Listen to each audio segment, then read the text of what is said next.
एक दिन भगवान राम जान गए कि उनकी मृत्यु का समय हो गया है।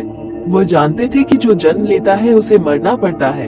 यम को मुझ तक आने दो, मेरे लिए बैकुंठ धाम जाने का समय आ गया है, उन्होंने कहा। लेकिन मृत्यु के देवता यम अयोध्या में घुसने से डरते थे, क्योंकि उनको राम के परम भक्त और उनके महल के मुख्य प्रहरी हनुमान से भय लगता था। हनुमान को हटाना जरूरी था। यम के प्रवेश के लिए हनुमान को हटाना जरूरी था। इसलिए राम जी ने अपनी अंगूठी को महल के फर्श के एक छेद में से गिरा दिया और हनुमान से इसे खोज कर लाने के लिए कहा। हनुमान ने स्वयं का स्वरूप छोटा करते हुए बिल्कुल भंवरे जैसा आकार बना लिया और केवल उस अंगूठी को ढूंढने के लिए छेद में प्रवेश कर गए। वो छेद केवल छेद नहीं था, बल्कि एक सुरंग का रास्ता था जो सांपों के नगर नागलोक तक जाता था। हनुमान नागों के राजा वासुकी से मिले और अपने आने का कारण बताया। वासुकी हनुमान को नागलोक के मध्य में ले गए, जहां अंगूठियों का पहाड़ जैसा ढेर लगा हुआ था।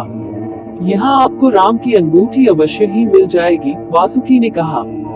हनुमान सोच में पड़ गए कि वो कैसे उसे ढूंढ पाएंगे, क्योंकि ये तो भूसे में सुई ढूंढने जैसा था।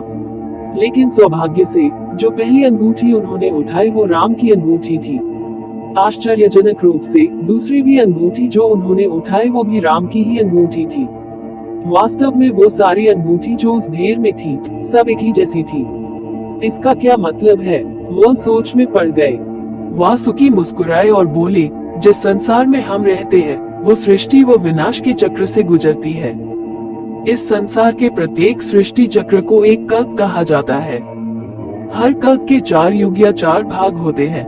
दूसरे भाग या त्रेता युग में राम अयोध्या में जन्म लेते हैं।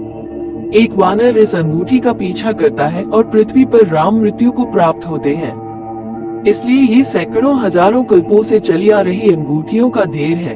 सभी अंगूठियां वास्तविक हैं। अंगूठियां गिरती रही और इनका ढेर बड़ा होता रहा। भविष्य के रामों की अंगूठियों के लिए भी यहाँ काफी जगह है।